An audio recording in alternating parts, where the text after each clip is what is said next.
Here I got the Maserati Gran Turismo and the C7 Corvette. A huge difference between owning these two cars are maintenance cost. So on the Maserati I got estimated almost $600 to get an oil change at the dealership, and on the Corvette I pay 65 bucks synthetic oil. Now this Corvette takes 7 quarts, the Maserati takes 9, but still that's 9 times the price difference. So I bought the oil filter from the dealership, it's 54 bucks, and then I got the oil, so that was a little bit under 100 bucks for the 10 bottles, so about 140 bucks total for the oil filter and the oil. So that'll save me a little over 400 bucks doing it myself. So I went over to the Ferrari Maserati dealership, picked up the oil filter, and it actually comes in a Ferrari box, I guess, because that's a Ferrari engine. And let's take a look at the filter.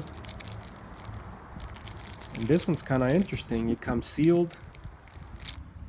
So I got the factory oil filter, I got the 9 quarts of oil, 5W40. I'm gonna get the car on jack stands.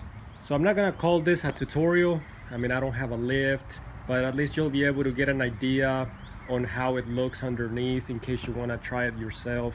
So I got 2 jack stands and then a very low profile jack, since this car is very low to the ground. So I'm gonna go ahead and put it on the stands. So I got the car supported on jack stands, 2 jack stands on the front. That'll give me enough room to work underneath it. So this is the oil I decided to use, the Platinum Euro full synthetic. It's got the Ferrari logo. And on the back it also says formulated for Ferrari, Maserati. That's the weight it takes, 540. I could have used Mobile One.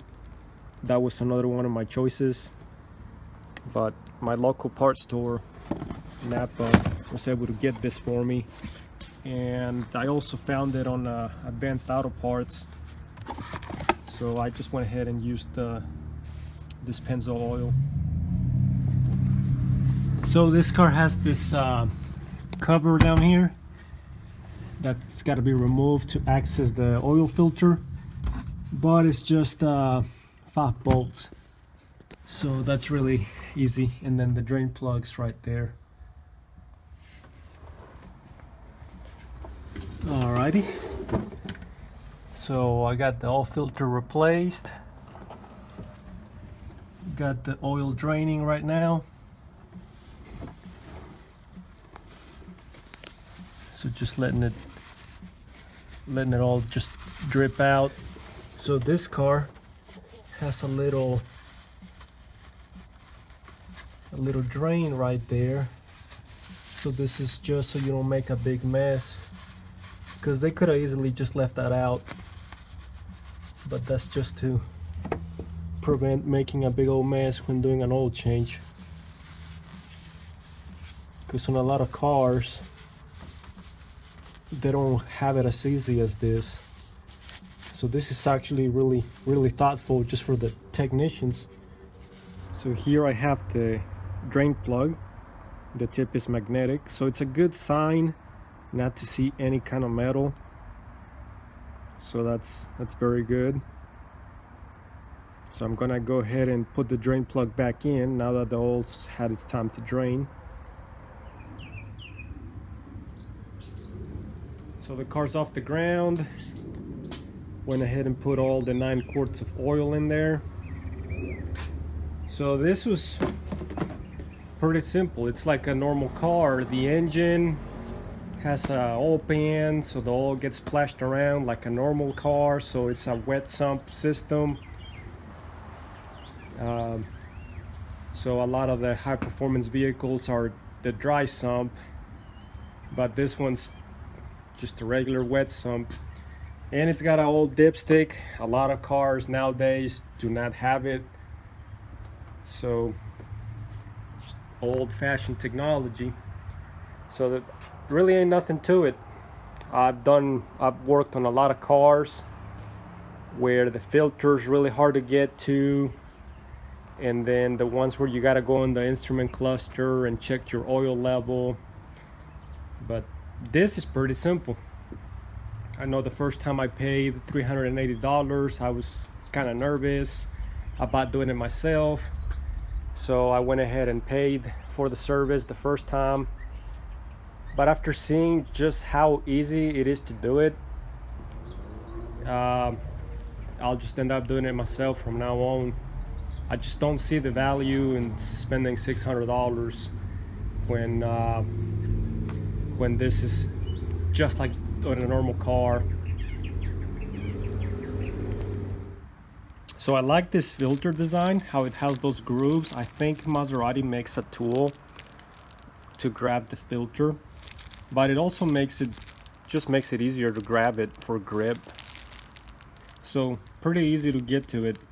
So I didn't have to use the tool, I just used regular oil filter pliers. So I also went ahead and took an oil sample just out of curiosity. I'm gonna send it to a lab to get it analyzed. That way they can tell me the metal contents, the moisture, the total base number, and several other factors. But it was a good sign seeing the drain plug, seeing how there was not a single shard of metal. So that is definitely a good sign. But I had already bought the kit, so I'm gonna go ahead and send off the oil sample, and that should be next week. I'll see what the results are, and I'll post a video about it on what they find. I think that'll be interesting. So the oil sample, I went ahead and just took it straight from the oil filter. I used that to fill up the sample bottle, just because I figured this would be the dirtiest place in the engine. And I'm out of curiosity, I might just take this filter apart and look inside. I mean, there might be a reason why it's $55 versus a regular $4 or $5 filter. So anyways, thanks for watching.